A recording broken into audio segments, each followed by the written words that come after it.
मैया पार्वती से कहते हैं कि राम जी के जन्म लेने के अनेक कारण हैं। राम जन्म के हेतु आने का परम विचित्र एक अतेका, और जितने भी कारण हैं सब एक से एक बढ़ चढ़कर विचित्र हैं। राम जी के जन्म लेने के एक कारण नारद मुनि का श्राप है।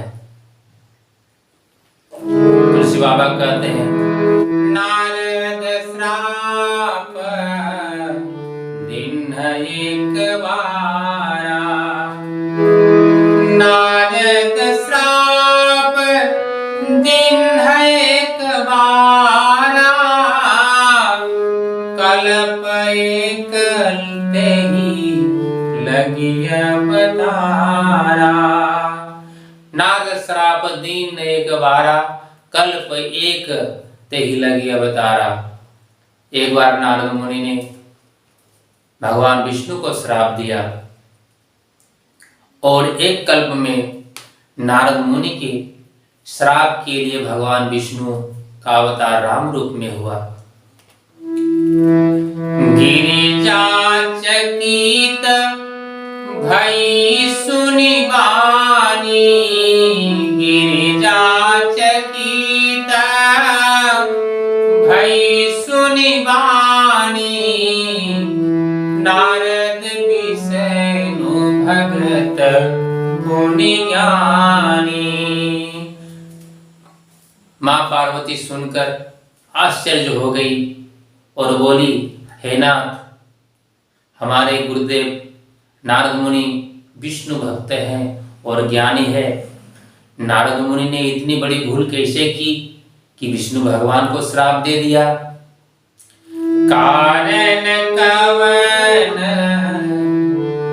श्राप मुनि दीना, काय अपराध रमापति कीना। नारद मुनि ने किस कारण से विष्णु भगवान को श्राप दिया?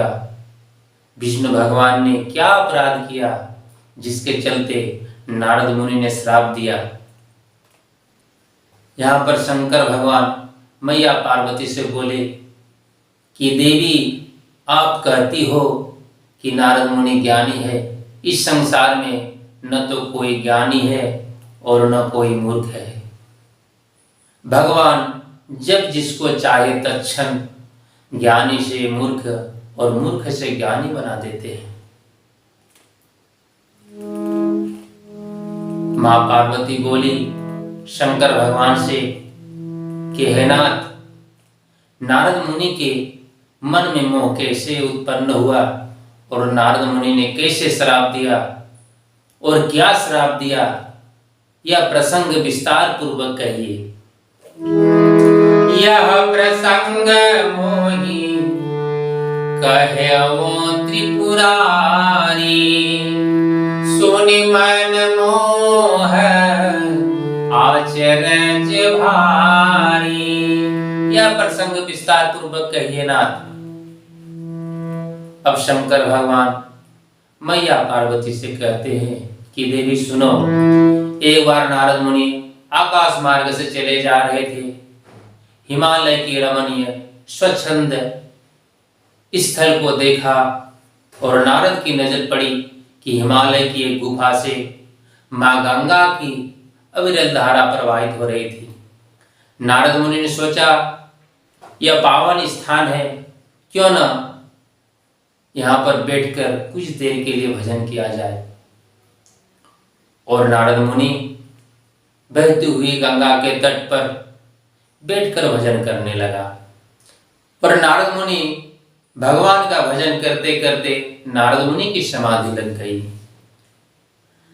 सुमिरत हरि श्राप गति बाधी, सुमिरत हरि श्राप गति बाधी, सहज विमल सन लागी समाधि।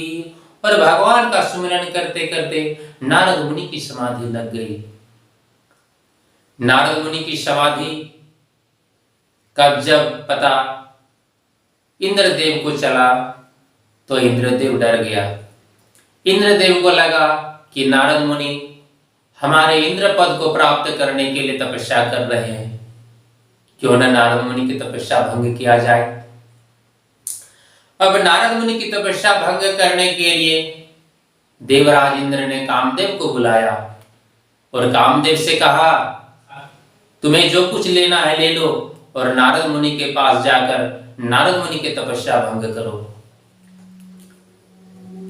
अब कामदेव अपने अप्सराओं को लेकर, अस्त्र शस्त्र को लेकर नारद मुनि के समीप पहुंचा और सबसे पहले बसंत ऋतु का निर्माण किया। तुलसी बाबा कहते हैं, तेहि आश्रम मदन जब गए हो, तेहि आश्रम मदन जब गए हो, निज माया बसंत निरमय हो। तो कामदेव ने अपनी माया से बसंत ऋतु का निर्माण किया। यहां पर कामदेव ने नारद मुनि के ऊपर अस्त्र शस्त्र माया का प्रयोग किया, लेकिन नारद मुनि की तपस्या भंग नहीं कर पाए। नारद मुनि के सामने कामदेव की सारी कलाएं, सारी मायावी विद्याएं असफल हो गई। तब कामदेव अपने नाश के भय से डरकर नारद मुनि के गले में फूलों की हार डालकर नारद मुनि के चरणों में गिरा। यहाँ कामदेव ने नारद मुनि की प्रशंसा करने लगा।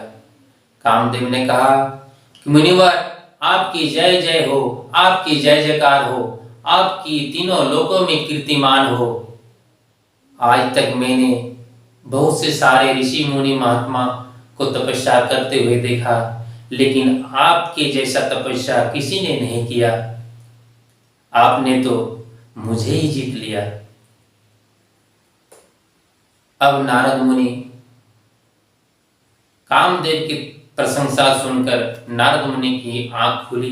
नारद मुनि देखा कि चरणों में कामदेव पड़ा हुआ है, तो कामदेव को उठाकर गले से लगाया। तुलसी बाबा कहते हैं, काम कला कछु मुनिहीन व्यापी, निज भय डरे हो मनोभव पापी। भयो न नारद कछु मन रोसा, भयो न नारद कछु मन रोसा। कही प्रिय बचन काम परितोषा। यहाँ पर नारद मुनि ने कामदेव से क्रोध नहीं किया, बल्कि कामदेव को गले से लगाकर नारद मुनि ने कामदेव के पीठ थपथपाई और आशीर्वाद देकर विदा किया। अब नारद मुनि के मन में अहंकार हुआ। कामदेव ने जो नारद मुनि की प्रशंसा की वो नारद मुनि के मन में पचा नहीं, और प्रशंसा ही नारद मुनि के अहंकार का कारण बना।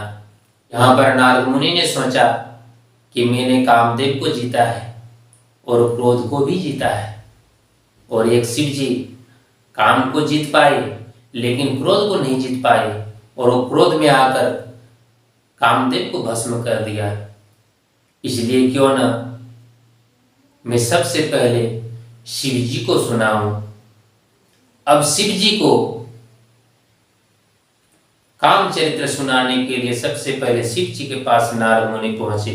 गोस्वामी तुलसीदास जी कहते हैं, तब नारद गवने शिव पाही, तब नारद गवने शिव पाही। जीता काम यह मिति मन माही, मार चरित शंकर ही सुनाए। जिमी अति प्रिय जान महेश सिखाए। और नारद मुनि सबसे पहले शिव जी के पास गए। शिव जी जैसे ही नारद मुनि को देखा, शिव जी ने कहा, क्या ये मुनिवर आए, इतने दिनों तक आप कहाँ थे, बहुत दिनों के बाद दर्शन दिए। तब नारद मुनि ने कहा कि प्रभु, मैंने तपस्या कर रहा था और तपस्या करते करते मेरी समाधि लगी और समाधि तोड़ने के लिए कामदेव आए, लेकिन कामदेव हमारी तपस्या को तोड़ने में असफल रहे और मैंने काम को जीत लिया और काम को जीतकर क्रोध को भी जीता। मैंने कामदेव को अभिशाप नहीं दिया, श्राप नहीं दिया, मैंने कामदेव को आशीर्वाद देकर विदा किया। अब शंकर भगवान बोले कि मुनिवर, मैं आपसे बार बार विनती कर कहता हूं कि आपने जो काम का था मुझे सुनाया, वह कदापि विष्णु भगवान को नहीं कहना, कदापि विष्णु भगवान से मत सुनाना।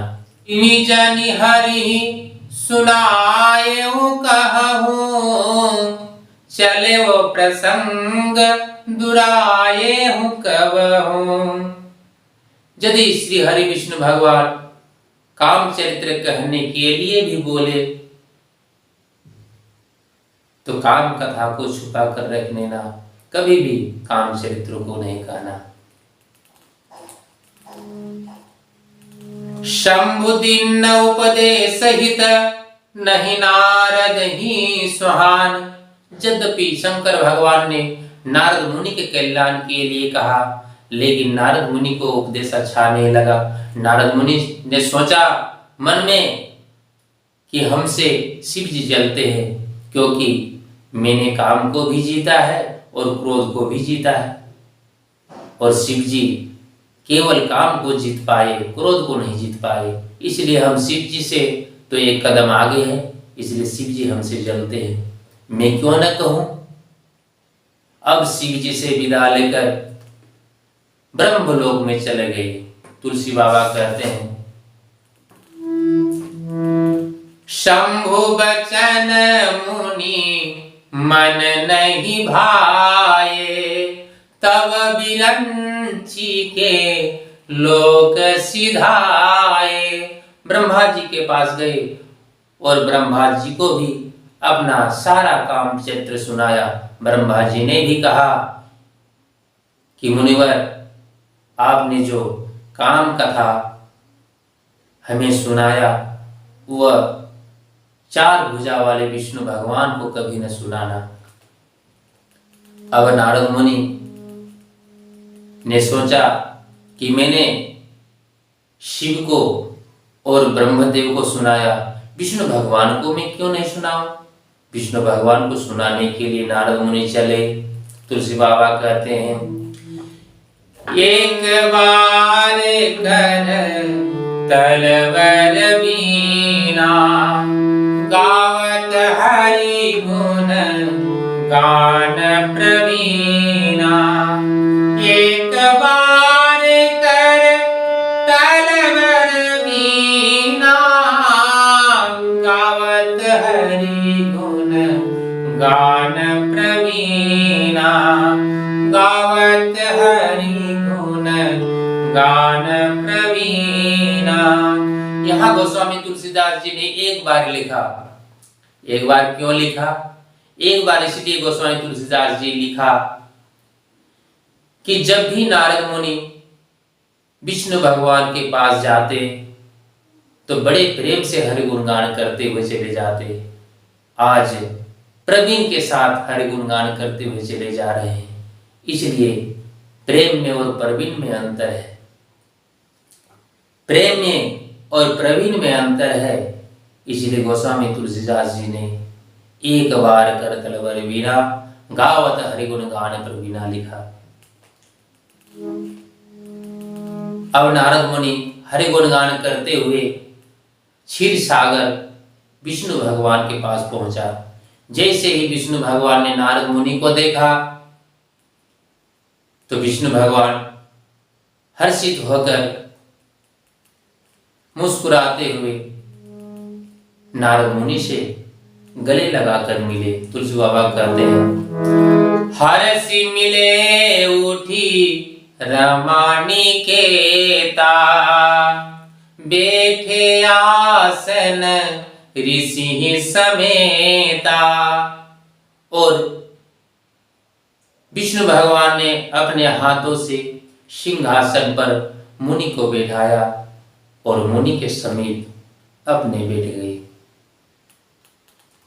अब विष्णु भगवान ने नारद मुनि से पूछा कि नारद मुनि, आपने बहुत दिनों के बाद दया की, आप इतना दिन तक कहाँ थे? नारद मुनि ने कहा कि प्रभु, मैंने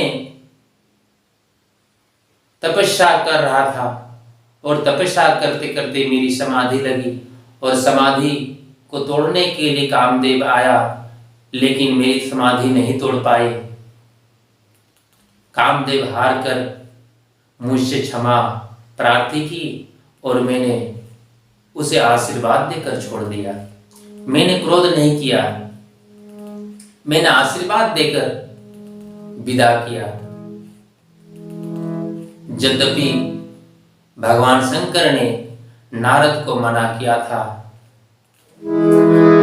कामचरित नारद सब भागे, यद्यपि प्रथम बरज शिवरागे।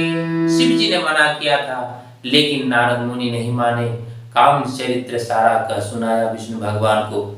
अब विष्णु भगवान ने सोचा कि नारद मुनि के मन में अहंकार हुआ है और अहंकार का बीज उत्पन्न हो गया है, इसलिए इसका उपचार करने के लिए, नारद मुनि के अहंकार को तोड़ने के लिए इलाज की जरूरत है। नारद मुनि अब यहाँ से विदा लेकर चले जा रहे थे तो भगवान ने रास्ते में एक सुंदर नगर का निर्माण किया। इस नगर का राजा शिवनिधि हुआ। नारद मुनि ने रास्ते में देखा कि उतने सुंदर भव्य नगर, तो क्यों न नगर को देखा जाए। अब नारद मुनि नगर में प्रवेश किया और शिवनिधि राजा के यहाँ पहुंचे। शिवनिधि राजा ने नारद मुनि को सेवा सत्कार, चरणोद कराया, आरती किया और अपनी कन्या विश्वमोहिनी को लाकर मुनिवर से कहा कि मुनिवर, मेरी एक कन्या है विश्वमोहिनी, हाथ देखकर 10 गुणों का वर्णन कहिए, क्योंकि कल स्वयंवर होने वाली है। अब नारद मुनि विश्वमोहिनी का रूप देखकर अपने वैराग्य और हरि कीर्तन भूल गए, विश्वमोहिनी को देखते ही रह गए। अब नारद मुनि ने विश्वमोहिनी का हाथ देखा। विश्वमोहिनी के हाथ में लिखा हुआ था कि जो इसका वर होगा वो अजर अमर होगा, वो अजय होगा, वो कभी युद्ध में पराजय नहीं होगा, सारी दुनिया में पूजनीय होगा। और यहाँ नारद मुनि हाथ में लिखा हुआ अपने तरफ से कुछ बोल गए। अब क्या बोलते हैं? तुलसी बाबा लिखा, जो यही बरही अमर सोई होई, समर भूमि तेहि जीतई न कोई। जो इस कन्या को वर्ण करेगा वो अजर अमर हो जाएगा, उसे युद्ध में कोई नहीं हरा सकता है, वो युद्ध में अजय हो जाएगा। अब नारद मुनि यहां से विदा लेकर निकले तो रास्ते में सोचने लगा। अब नारद मुनि को विश्वमोहिनी को देखकर मोह हो गया कि क्यों न इसे विवाह किया जाए।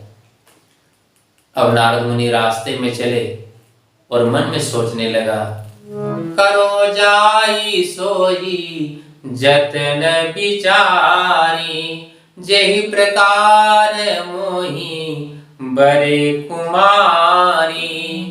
मैं जाकर वही यत्न करूं जैसे राजकुमारी हमें वरण करे, मैं वही यत्न करूंगा।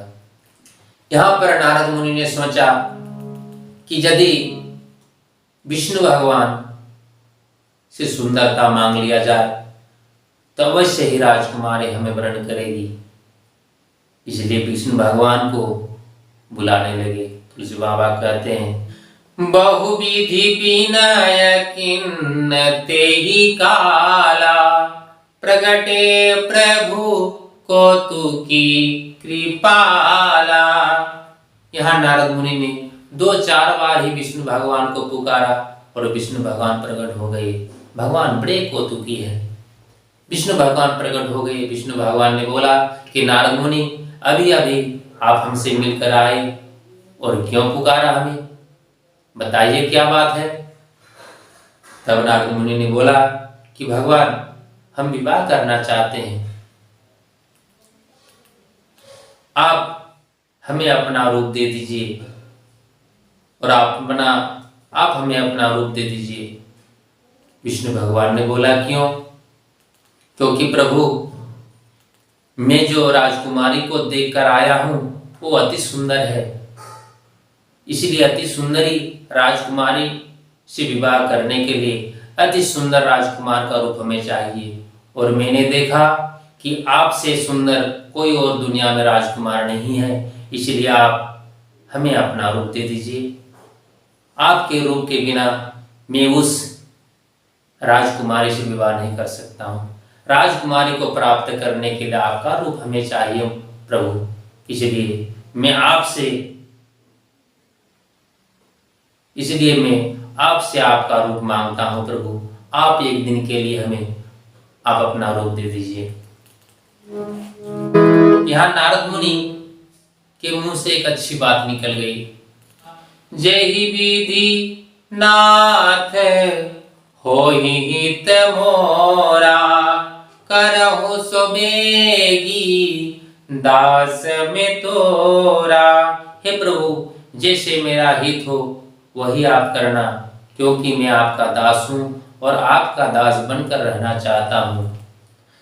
भगवान विष्णु ने बोला कि हित नहीं, मैं आपका जैसे परम हित होगा वही मैं करूंगा।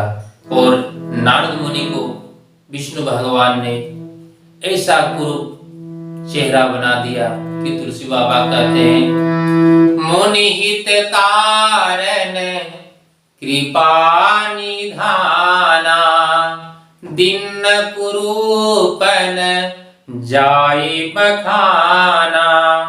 यहाँ नारद मुनि के हित के लिए विष्णु भगवान ने ऐसा कुरूप चेहरा दिया कि जिसका वर्णन नहीं किया जा सकता है। लेकिन यह रहस्य कोई नहीं जानते। जब नारद मुनि श्री हरि का रूप पाकर विश्व मोहिनी के स्वयंवर में राजाओं के कतार में सबसे पहले कुर्सी में जाकर बैठा और इस शिव जी के 2 रुद्रगण ब्राह्मण रूप में नारद मुनि के आमने सामने बैठ गए। और नारद मुनि के रूप को देखकर रुद्रगण बड़े मजा लेते और हंसी मजाक करते। लेकिन जितने भी राजा थे नारद मुनि को सभी ने प्रणाम किया नारद मुनि समझकर, क्योंकि नारद मुनि का जो रूप विष्णु भगवान ने दिया केवल शिव जी के रुद्रगण ही देख पा रहे थे, बाकी कोई नहीं देख पा रहे थे। अब विश्व मोहिनी सखियों के साथ जयमाला लेकर स्वयंवर में आई तो नारद मुनि की ओर ताका भी नहीं और राजाओं को देखते हुए आगे निकल गई। इतने में विष्णु भगवान राजकुमार के रूप में बनकर आए और विश्व मोहिनी राजकुमार के गले में जयमाला डाल दी और विष्णु भगवान विश्व मोहिनी को रथ में बैठाया और अंतर ध्यान हो गया। नारद बड़े व्याकुल हुए। तब शिव जी के 2 रुद्रगण ने नारद मुनि से कहा कि मुनिवर, विवाह के लिए बड़े उतावले लग रहे थे, आप पहले अपना चेहरा देखिए कि आपका चेहरा कैसा है। तब नारद मुनि ने जल में जाकर चेहरा देखा। तुलसी बाबा कहते हैं, मरकट बदन भयंकर देखी, देखत हृदय क्रोध भाते। जल में झांक कर देखा कि मरकट का चेहरा, विष्णु भगवान ने हमें बंदर का चेहरा बना दिया। यह देखते ही नारद मुनि में बड़ा क्रोध आया और क्रोध में आकर सबसे पहले शिव जी के 2 रुद्रगणों को श्राप दिया कि जाओ, तूने एक मुनि की हंसी की है, हंसी उड़ाई है, तुम निशाचर दोनों हो जाओ और मुनि की स्वाद, मुनि की हंसी का फल चखो। अब नारद मुनि क्रोधित होकर रास्ते में चले जा रहे हैं और मन में सोचा कि ये हो श्राप की मरिह हो जाऊं, मैं विष्णु भगवान को श्राप दे दूंगा और नहीं तो मैं मर जाऊंगा, क्योंकि विष्णु भगवान ने हमारे जगत में हंसी कराई है, इसलिए मैं श्राप दे दूंगा। श्राप देने के लिए विष्णु भगवान के पास क्रोधित होकर नारद मुनि चले तो विष्णु भगवान रास्ते में ही मिल गए। एक तरफ विष्णु भगवान माँ लक्ष्मी को लिए और एक तरफ विश्व मोहिनी को लिए खड़े हो गए और नारद मुनि से बोला कि नारद मुनि, बड़े व्याकुलता के साथ चले जा रहे हो, कहाँ जा रहे हो? जैसे ही नारद मुनि ने विष्णु भगवान के साथ 2 पत्नियां देखी तो नारद मुनि क्रोध से व्याकुल हुए, क्रोध से आग बबूला हुए और विष्णु भगवान से कहा कि तुम ठग हो, छलिया हो, कपटी हो। मैं तब भी समझ गया था जब समुद्र मंथन हुआ और मंथन से विष निकला तो शंकर भगवान को दे दिए, मदिरा निकला तो असुरों को दे दिए और लक्ष्मी निकला तो अपने विवाह कर लिए। आज तूने नारद मुनि से पंगा लिया है, इसलिए मैं आज तुम्हें ठीक किए देता हूं। नारद मुनि ने श्राप दिया कि जो राजकुमार बनकर तुमने विश्व मोहिनी के साथ विवाह किया, वही राजकुमार बनकर पृथ्वी लोक में जन्म लेना होगा और जो तुमने कपियाकृति तुम किन्न हमारी, करिहाई की सहाय तुम्हारी। और तुमने मेरी आकृति बंदर के जैसे बना दिया, बंदर का चेहरा बनाया है, इसलिए जाओ मैं श्राप देता हूं कि बंदर ही तुम्हारी सहायता करेंगे। और मैंने समझा था कि आप हमारे उपकार करेंगे, उपकार तो किया नहीं, बदले में अपकार किया है। इसलिए जिस प्रकार में स्त्री के वियोग में व्याकुल हूं, एक दिन तुम भी स्त्री के वियोग में व्याकुल होकर विरह दुख भोगोगे। नारद मुनि ने यहाँ 3 श्राप दिया और नारद मुनि के ऊपर जो माया का पर्दा था विष्णु भगवान ने हटाया तो नारद मुनि के अंदर तुरंत ज्ञान आ गया और विष्णु भगवान के चरण पकड़ लिए और नारद मुनि ने कहने लगा कि प्रभु, मैंने आपको श्राप दिया, मैंने कितने कटु वचन बोले, मैं अपराधी हूं, मुझे क्षमा कीजिए प्रभु। नारद मुनि बोले कि मेरी श्राप तत्क्षण झूठा हो जाए, मेरी श्राप आपको नहीं लगे। श्री हरि भगवान ने कहा कि आपने श्राप नहीं दिया, मैंने श्राप लिया है, इसलिए मुनिवर आप गलानी मत कीजिए, जाकर प्रभु का भजन कीजिए। जपहु जाई शंकर सतनामा, हो यही हृदय तुरत विश्रामा। आपके हृदय में तुरंत विश्राम होगा, जाकर हरि गुणगान कीजिए। यहाँ पर जब नारद मुनि को शांत रूप में देखा तो शिव जी के दो रुद्रगण नारद मुनि के चरणों में प्रणाम किया और कहा, मुनिवर, हम ब्राह्मण नहीं हैं, हम शिव जी के रुद्रगण हैं। आपने हमें श्राप दिया है, तो श्राप की मुक्ति के उपाय बताइए।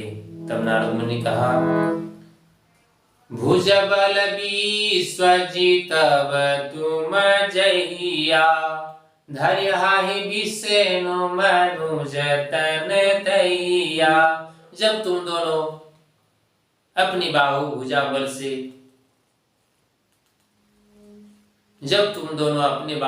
बल से पूरे विश्व संसार को जीत लोगे, तब विष्णु भगवान मनुष्य रूप बनकर इस पृथ्वी में जन्म लेंगे, तब तुम्हारा उद्धार हो जाएगा। एक कल्प यही हेतु प्रभु लीन मनुज अवतार।